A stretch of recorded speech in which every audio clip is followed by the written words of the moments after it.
नमस्कार दोस्तों, मैं आशा करता हूं कि आप सभी लोग बीपीएससी मेंस की तैयारी कर रहे होंगे पूरे ज़ोर शोर में। और उसी सेंस में ये वीडियो काफ़ी इंपॉर्टेंट होने वाली है बिकॉज़ मैं यहाँ पे 2001 से लेके 2021 तक का मतलब 43rd बीपीएससी से लेके 66 बीपीएससी तक का जो GS1 में क्वेश्चंस आए थे उनके क्या ब्रेकेज थे, कौन सा क्वेश्चन कितने बार रिपीट हुआ है, इस वीडियो में हम डिस्कस करेंगे। इससे आपको एक आइडिया हो जाएगा कि हमको किस टॉपिक पे ज़्यादा ध्यान देना है, किस टाइप के क्वेश्चन पूछे जाते हैं, कितने बार कौन सा टॉपिक रिपीट होता है। और ये वीडियो इसलिए इंपॉर्टेंट है क्योंकि कभी कभी क्या होता है कि टाइम की कमी की वजह से हम लोग को अपना टाइम बहुत ही जुडिशली एलोकेट करना होता है। सब कुछ हम लोग नहीं पढ़ सकते हैं, बट जिनकी प्रोबेबिलिटी ज़्यादा होती है एग्जाम में पूछने की, जो ज़्यादा बार पूछे जाते हैं, अगर वो टॉपिक हम कंप्लीट कर लेंगे तो एटलीस्ट हम एक सेफ जोन में आ जाएंगे। तो इस वीडियो में मैं GS1 की बात करूंगा, इसके नेक्स्ट वीडियो में मैं GS2 की बात करूंगा। तो आप यहाँ देख सकते हो पेपर 1 में मैंने तीनों सेक्शन को अच्छे से डिवाइड किया है, किस साल कौन से क्वेश्चन आए थे, कितने बार आए थे, मैंने हर चीज़ यहाँ बताई है। और यही चीज़ मैं आपसे भी डिस्कस करने वाला हूँ। तो इससे आपको एक बहुत अच्छा आइडिया हो जाएगा कि किस टॉपिक हमको कितना पढ़ना है। इसीलिए मैं बोलता हूँ कि सब कुछ नहीं पढ़ना होता है, आपको पेपर में प्रायोरिटाइज करना होता है। और खासकर बीपीएससी में तो आपको ऑप्शन मिलता है, पूरे क्वेश्चंस नहीं करने होते हैं। चाहे पेपर 1 की बात करो या फिर पेपर 2 की बात करो, उनमें कुछ सिलेक्टेड क्वेश्चन करने होते हैं। तो यहाँ पे जो आपका स्ट्रेंथ होता है उस पर आप खेल सकते हो और आराम से क्वेश्चंस को अटेम्प्ट कर सकते हो। बाकी आगे बढ़ने से पहले मैं आप सभी को बता देता हूँ, बहुत लोग हो सकता है ये पहले जानते हो, बट जो नहीं जानते हैं उनके लिए मैंने GS1 के काफ़ी नोट अपने टेलीग्राम चैनल पर अपलोड कर दिए हैं। जैसा आप ये देख सकते हो, ये है आपका थॉट्स ऑफ जवाहरलाल नेहरू जो GS1 में आता है। ये थॉट्स ऑफ महात्मा गांधी हो गया, ये आपका थॉट्स ऑफ रविन्द्रनाथ टैगोर हो गया, ये आपका पाला आर्ट हो गया, ये आपका आर्टिफिशियल इंटेलिजेंस हो गया। ऐसे ही काफ़ी टॉपिक्स है जिनको मैंने अपने टेलीग्राम चैनल पे अपलोड कर दिया है, आप वहां से जाकर उसको ले सकते हैं। साथ ही मैंने 48 से लेके 66 बीपीएससी तक का प्रीवियस ईयर क्वेश्चंस को भी अपने टेलीग्राम चैनल पे अपलोड कर दिया है। तो आप जाकर उस PDF को डाउनलोड कर लीजिएगा और इससे आपको एनालाइज करने में आसानी होगी। जैसा आप ये देख सकते हो, ये GS पेपर 1 का पूरा कंपाइलेशन है 48 बीपीएससी से लेके 66 बीपीएससी तक का, और ये GS पेपर 2 का कंपाइलेशन है 48 बीपीएससी से लेके 66 बीपीएससी तक का। तो इसको डाउनलोड करके इसका प्रिंट आउट आप निकाल लीजिएगा या फिर अपने फ़ोन में सेव कर लीजिएगा, क्योंकि आपको इसको बार बार रेफर करना होगा ये देखने के लिए कि पिछले सालों में कैसे क्वेश्चन पूछे गए हैं और हमको कितना डेप्थ तक कोई चीज़ पढ़ना है। इसके बाद मुझे बहुत से रिक्वेस्ट आ रहे थे कि सर आप अपने नोट्स को हिंदी में भी अपलोड करो। तो देखिए, जो मेरे नोट्स प्रिंटेड फॉर्म में है, फॉर एग्जाम्पल आप ये देख सकते हो, जैसे ये थॉट्स ऑफ जवाहरलाल नेहरू का है, तो इसको मैंने हिंदी में कन्वर्ट किया है। आप ये देख लीजिए, जवाहरलाल नेहरू के विचार, तो ये मैं अपलोड कर दूंगा। तो जो प्रिंटेड नोट्स हैं उनको मैं हिंदी में कन्वर्ट कर पाऊंगा, बट जो हैंड रिटन है, फॉर एग्जांपल आप ये देख सकते हो टेक्नोलॉजी इन एग्रीकल्चर, तो इसको हिंदी में कन्वर्ट करना मेरे लिए काफी मुश्किल होगा बिकॉज मेरे पास समय की कमी है इस वक्त। तो मैं इसको अपलोड कर दूंगा और मैं ट्राई करूंगा कि कोई मुझे मिले जो मेरे नोट्स को ट्रांसलेट कर सके, मेरे हैंड रिटन नोट्स को, तो उसको मैं ट्रांसलेट करवा के अपने टेलीग्राम चैनल पर अपलोड कर दूंगा। आपको मेरे टेलीग्राम चैनल का लिंक डिस्क्रिप्शन बॉक्स में मिल जाएगा, और अगर वो लिंक काम नहीं करता है तो आप जाके टेलीग्राम पे सर्च करेंगे IAS PCS पाठशाला, वहां पे आपको चैनल मिल जाएगा। तो चलिए यहाँ बात करते हैं हम। देखिए, पेपर 1 में टोटल 3 सेक्शन आते हैं। आपका पहला सेक्शन हिस्ट्री का होगा, दूसरा सेक्शन आपका करंट अफेयर होगा जिसमें नेशनल और इंटरनेशनल इंपॉर्टेंस की बात की जाती है, और तीसरा सेक्शन आपका स्टैटिस्टिक्स का होगा। तो पहले सेक्शन मतलब हिस्ट्री की बात करते हैं। हिस्ट्री में अलग अलग सेक्शंस होते हैं, जैसे आर्ट एंड कल्चर आपसे पूछा जाएगा, आपसे ट्राइबल रिवोल्ट पूछा जाएगा, 1857 का रिवोल्ट, मतलब हिस्ट्री को ही अलग अलग सेक्शन में डिवाइड किया गया है, आगे हम देखेंगे। तो आर्ट एंड कल्चर में जो आपके सिलेबस में मेंशन है मेनली 3 चीज़ है, पाला आर्ट, पटना कलाम और मॉडर्न आर्ट। इसके अलावा 1-2 चीज़ और है, जैसे मधुबनी पेंटिंग, क्योंकि बिहार का बहुत ही फेमस पेंटिंग है, वो बहुत ही क्रूशियल आर्ट एंड कल्चर है बिहार का, तो उसको भी आपको पढ़ के जाना है, भले ही वो मेंशन हो या ना हो। तो 43rd से लेकर 66 बीपीएससी तक की बात करें, टोटल 13 से 14 बार पूछा जा चुका है आर्ट एंड कल्चर का क्वेश्चन, जिसमें से पाल आर्ट आपका 65th में पूछा गया था, 47th में पूछा गया था और 43rd में, मतलब टोटल 3 बार पूछा गया है। बाकी पटना कलाम और मॉडर्न आर्ट ये सबसे ज़्यादा बार पूछा गया है। पटना कलाम आपका 66वीं में, 63वीं में, मतलब टोटल 5 बार, और वही मॉडर्न आर्ट भी आपका टोटल 5 बार पूछा गया है, 64th में, 60-62 में, 53-55 में, 47वीं में और 45वीं में। ठीक है, इसके बाद ट्राइबल रिवोल्ट देखते हैं। तो ट्राइबल रिवोल्ट टोटल 9 से 10 बार पूछा जा चुका है। 2 मेन रिवोल्ट हैं आपके, संथल रिवोल्ट और बिरसा मूवमेंट। संथल आपका 5 बार पूछा जा चुका है और बिरसा आपका 3 बार। आप यहाँ देख सकते हो कितनी बार पूछा जा चुका है। वहीं बिरसा मूवमेंट आपका 66 में पूछा गया है, 53rd से 55 में और 44th में। देखिए बीपीएससी में क्या सीन है, ये कोई हार्ड एंड फास्ट रूल नहीं है, बट फिर भी ये फॉलो किया जाता है कि जो पिछले साल पूछा गया है वो कोशिश किया जाता है कि इस साल ना पूछा जाए। फॉर एग्जाम्पल, जैसा आप ये देख सकते हो कि एक साल पाला पूछा गया तो अगले साल पटना कलाम पूछा गया, तो ऐसा हो सकता है कि जो 67th है उसमें पटना कलाम ना पूछा जाए या फिर पटना कलाम के पूछने की प्रोबेबिलिटी कम हो। तो इस पीडीएफ से आपको एक आइडिया हो जाएगा कि पिछले सालों में क्या पूछा गया है और उस हिसाब से हमको किस चीज़ को ज़्यादा इंपॉर्टेंस देनी है। इसके बाद 1857 रिवोल्ट की बात करें तो 6 से 8 क्वेश्चन आए हैं। इनमें मेनली 2 चीज़ पूछा जाता है। एक सिंपली आपसे पूछेगा कि 1857 रिवोल्ट में बिहार का क्या रोल था, और दूसरा आपसे पूछता है रोल ऑफ कुंवर सिंह। तो रोल ऑफ कुंवर सिंह 2 बार पूछा गया है, 53rd से 55th में और 43rd में। बाकी 1857 रिवॉल्ट में बिहार का क्या रोल है उसको 4 बार पूछा जा चुका है। इसके बाद जो चौथा पार्ट आता है वो है इंडियन फ्रीडम स्ट्रगल। काफ़ी इंपॉर्टेंट है ये भी, और यहाँ पे जो भी क्वेश्चन आते हैं वो ऐसे ही आते हैं कि इंडियन फ्रीडम स्ट्रगल में बिहार का क्या रोल है। यहाँ आपको 11 से 13 क्वेश्चन देखने को मिलेंगे। चंपारण सबसे अधिक बार पूछा गया है, 5 बार। क्विट इंडिया मूवमेंट आप देखोगे तो 3 बार पूछा गया है। वर्किंग क्लास मूवमेंट आपसे 1 बार पूछा गया है। बाकी इंडिविजुअल सत्याग्रह में बिहार का क्या कंट्रीब्यूशन था 1 बार पूछा गया है। सीडीएम से आपको 1 बार क्वेश्चन पूछा गया है, और यहाँ भी जो क्वेश्चन पूछा गया है वो बिहार से जोड़ के पूछा गया है कि सोशल क्लास ऑफ बिहार का क्या रोल था सीडीएम में। नेक्स्ट जो one of the most important part है वो है पर्सनैलिटी। तो इंडियन फ्रीडम स्ट्रगल के टाइम पे जो भी पर्सनैलिटी एक्टिव थी उनसे बीपीएससी हमेशा क्वेश्चन पूछता है। और यहाँ पे आप देख सकते हो कि 2001 से लेकर 2021 के बीच में 20 से 22 क्वेश्चन पूछे जा चुके हैं, जिसमें सबसे ज्यादा गांधी जी के ऊपर पूछा गया है 5 क्वेश्चन टोटल। नेहरू के ऊपर आपका 4 क्वेश्चन आया है। टैगोर के ऊपर आपका 3 क्वेश्चन आया है। बोस के ऊपर 1 क्वेश्चन आया है जो कि 66वीं में आया था। वहीं राजेंद्र प्रसाद के ऊपर भी 1 क्वेश्चन आया जो कि 65वीं में आया था। जेपी के ऊपर 2 क्वेश्चन आया है, और राम मनोहर लोहिया के ऊपर 1 क्वेश्चन आया है 65वीं में। इसके बाद स्वामी सहजानंद के ऊपर 2 क्वेश्चन आया है 43वीं में और 65वीं में। और स्वामी सहजानंद पे जो भी क्वेश्चन आता है वो जनरली पीजन मूवमेंट से रिलेटेड होता है या फिर किसान सभा से। तो यहाँ पे आप देख सकते हो कि जो भी पर्सनैलिटी है उनमें आपको किस पर्सनैलिटी पे ज्यादा फोकस करना है।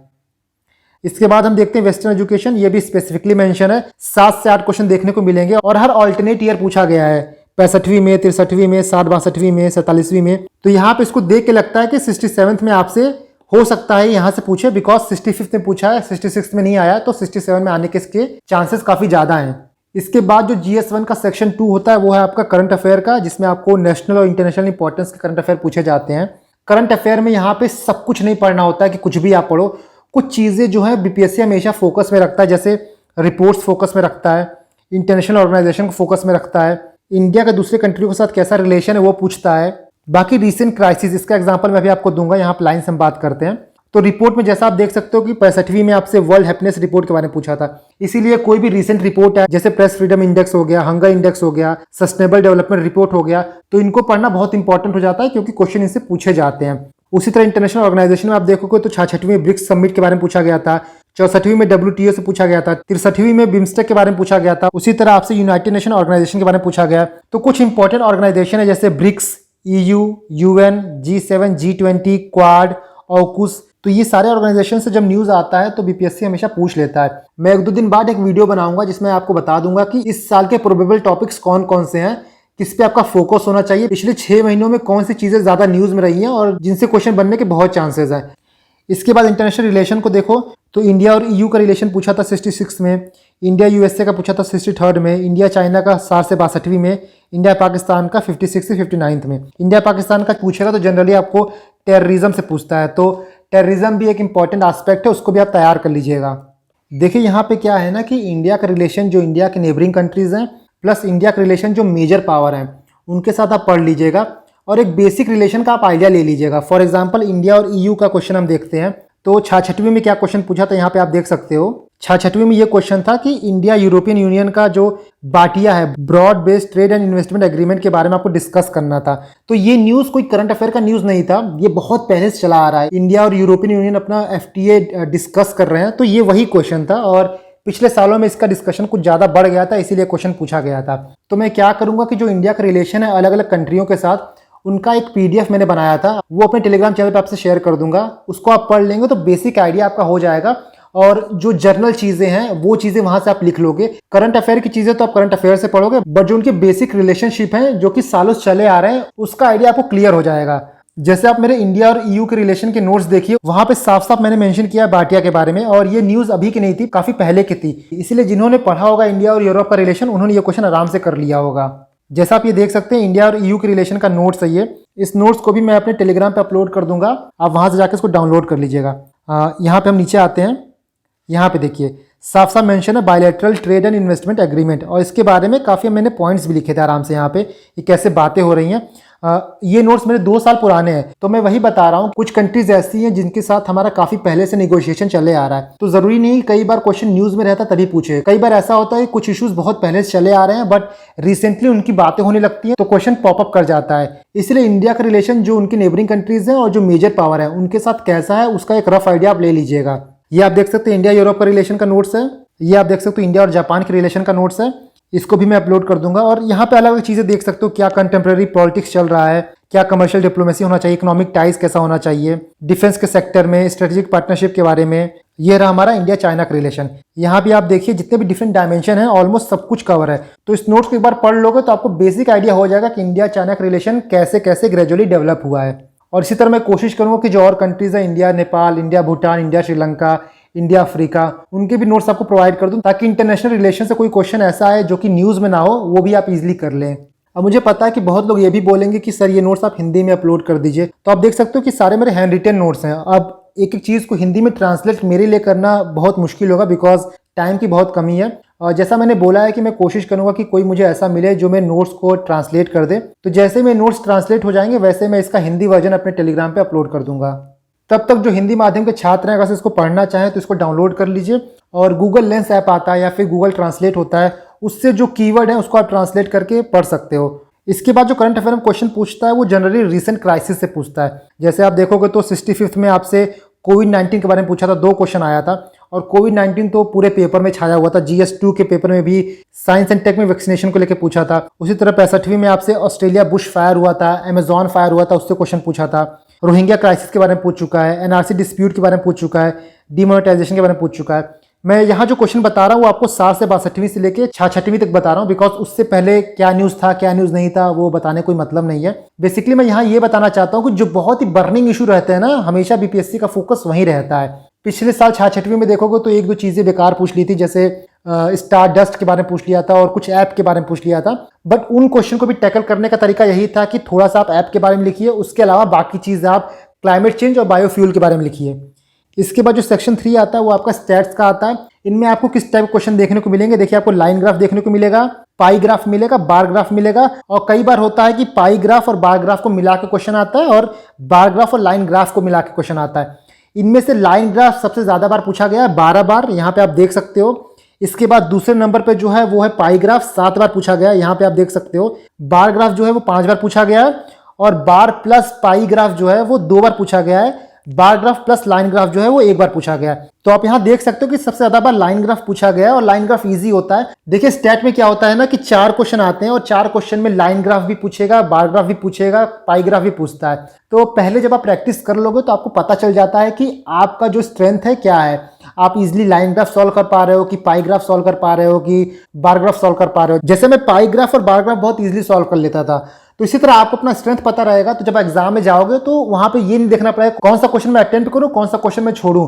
सिंपली आपको पता रहेगा कि आपको कौन सा क्वेश्चन टारगेट करना है, तो इजिली आप वहां समय सेव करोगे और क्वेश्चन को सॉल्व कर लोगे। तो दोस्तों आई होप आपको इस वीडियो से हेल्प मिली होगी, आपको समझ में आ गया होगा कि कौन सी चीजें कितनी बार पूछी गई हैं, कौन सी चीजों को आपको ज्यादा प्रायोरिटी देनी है। इसके बाद हम GS2 की बात करेंगे। और GS2 लोगों को थोड़ा टफ लगता है, बिकॉज पॉलिटी हो गया, इकोनॉमी हो गया, साइंस एंड टेक हो गया, ज्योग्राफी हो गया, वहां पे चीजें बहुत स्कैटर्ड है, बहुत इजीली समझ में नहीं आता कि किस टॉपिक से कितने क्वेश्चन आते हैं। तो उसको भी मैं अच्छे से डिसाइफर करूंगा और आपको बताऊंगा कि कौन सा टॉपिक आपको ज्यादा फोकस करना चाहिए। GS2 के बाद जो वीडियो आएगी उस वीडियो में आपको बताऊंगा कि इस साल के लिए आपको कौन कौन सा टॉपिक पढ़ना है और किस पे आप ज्यादा फोकस करिए। तो उस पर मैं वर्क कर रहा हूँ और पिछले 6-7 महीनों की न्यूज को देख रहा हूँ कि कितने बार कौन से टॉपिक न्यूज में रहे हैं और बहुत ज्यादा हाईलाइटेड इशू कौन कौन से हैं।